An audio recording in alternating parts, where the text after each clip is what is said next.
Now, I don't know about you, but when I first got started with photography, all of these different modes and settings to meter an image, well, it felt like a foreign language. Matrix metering, spot metering. Well, it was enough to make my head spin. But after a ton of trial and error, and let's be real here, a lot of mediocre photographs, I finally started to wrap my head around how metering works and, more importantly, how to use it to step up my photography game. So stick with me, because understanding metering might just be the key to unlocking your camera and your full potential. Okay, first things first. What the heck does metering even mean anyway?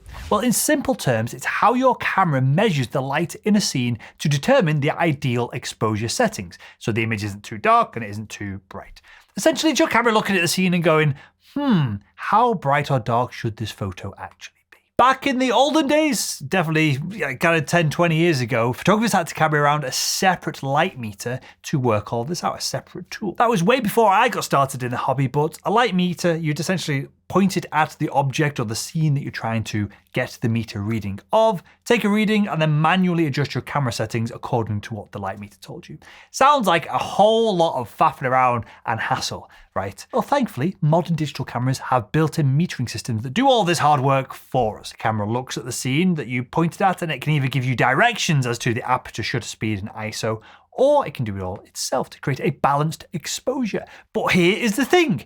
Your camera doesn't know what the most important element of a scene is. It's a camera. It's not a human. It's not an artist, right? And that's where the different metering modes come in. So first up, let's talk about matrix metering, or evaluative metering if you are a Canon shooter.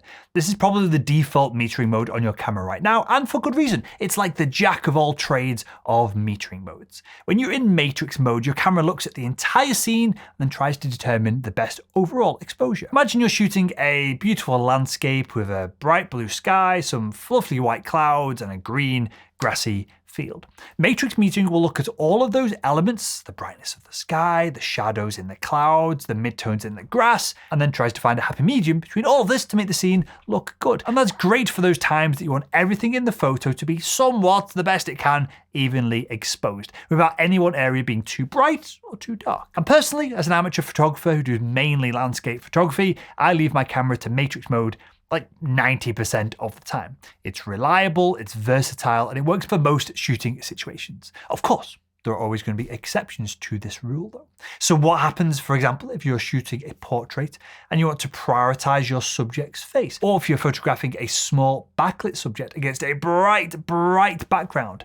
That is where the other metering modes can come in handy, because what we don't want to do here is take an average of the scene. We want to focus on getting the exposure right on our subject. So next up we have center weighted metering, and as the name suggests, unsurprisingly, this mode gives priority to the center of the frame when it's trying to determine the exposure of the image. Essentially, it's like your camera is looking at the entire scene via tunnel vision just down the middle. So let's say you're taking a photo of a mate against a bright, sunny background. With matrix metering, the camera might try to balance out the exposure between your friend's face and the bright sky, resulting in a photo where your friend is silhouetted out, because your camera probably can't handle the dynamic range between the bright and the dark here. But with center weighted metering, the camera, if you put your friend's face in the center of the camera, in the center of the frame, it will prioritize this part of the image, in which case your friend's face will be exposed correctly. Now, the background might end up massively overexposed, but at least your subject is going to be properly lit and exposed within the image. Now,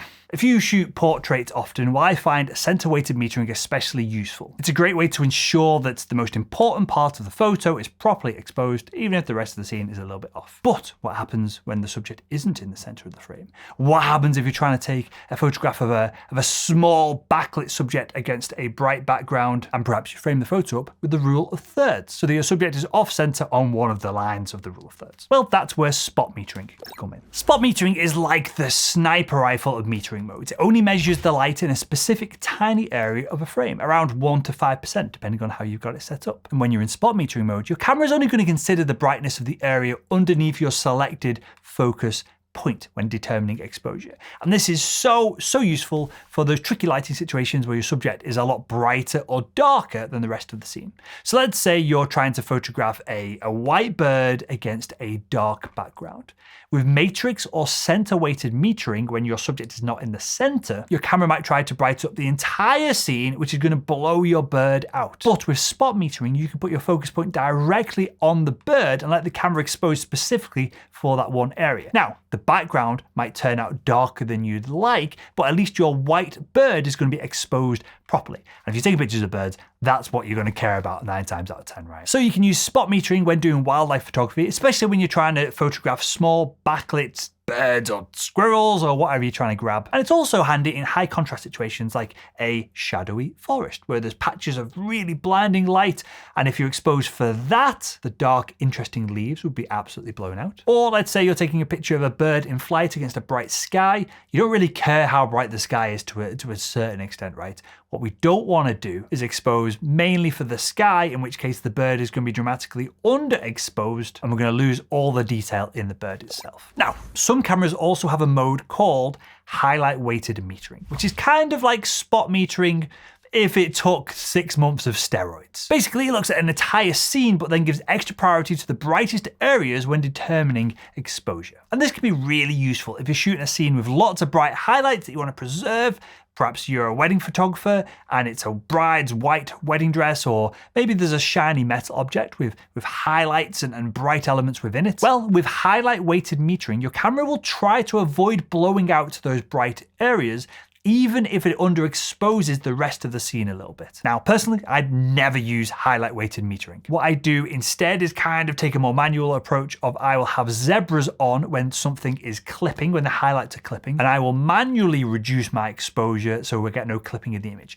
This metering mode is essentially trying to do that without you having to faff around with the settings. Just keep in mind that it can make the rest of your image very dark if you have just one massively highlighted element within the image. Sometimes, like within a landscape sunset, you might be happy for the sun to blow out, so then you get correct exposure across the rest of the image. Because in real life, when you look at a sunset that is blown out, your eyeballs, even though they have more dynamic range than a camera sensor, they still can't look at the foreground and the midground and the sunset and keep everything in the dynamic range that it handles. So that's going to be blown out. It's going to seem natural for it to be blown out in your photos. And so you've got to be careful with this metering mode. It's not always going to be the right choice for every scene. So that was a lot of stuff, right? Well, with all of these different metering modes to choose from, how do you know the one that's going to work the best? How do you decide which one you're going to use? Well, like a lot of things in photography, it depends on the situation that you're in. If I'm shooting a scene where everything's going to be somewhat evenly exposed, like a landscape or a group photo of friends, I'll just stick with the matrix metering. It's such a reliable, easy mode that works well in most situations. But if I'm shooting a portrait or a scene where my subject is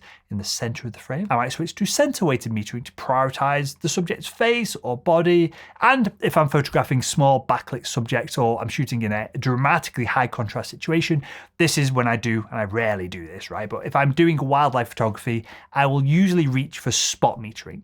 This is to make sure that my subject is properly exposed, because I've got loads of nice pictures of deers and birds of prey from the walk that I go and do with my dog a couple of times a week. And I don't really care if I've got a picture of a deer. If the deer's face is properly exposed, everything else is a bit vignetted and dark around it, it actually looks quite nice. So when there's a clear subject, such as wildlife photography, I absolutely put it in spot metering mode, and I then just blast away at the images. Of course, these are general guidelines. There are always going to be exceptions to the rules. And no matter which metering mode you choose, you can always use exposure compensation to fine-tune the exposure if needed. Exposure compensation lets you tell the camera to, yeah, do what you're doing, that's fantastic. I would like you, though, to nudge the scene brighter or nudge the scene darker, no matter what the metering is suggesting. And this can be really handy when the light is getting particularly tricky, or you know that the camera is predictably and reliably wrong.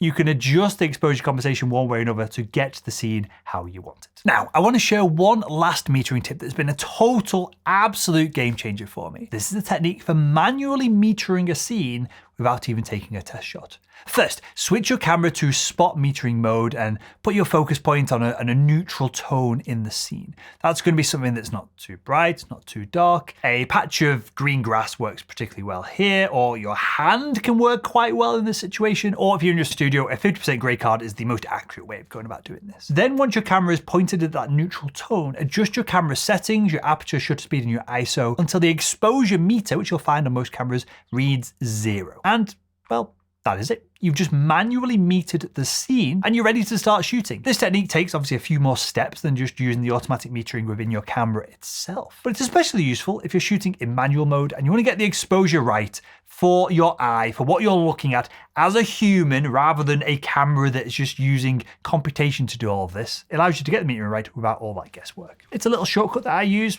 every now and again so that I get the exposure right in that scene, in that environment, every single time. And if you want to continue leveling up your photography game, why not click the video that's on the screen right now? It's all about tweaking your ISO, the settings, your metering to get incredible photos when you've got really crappy light.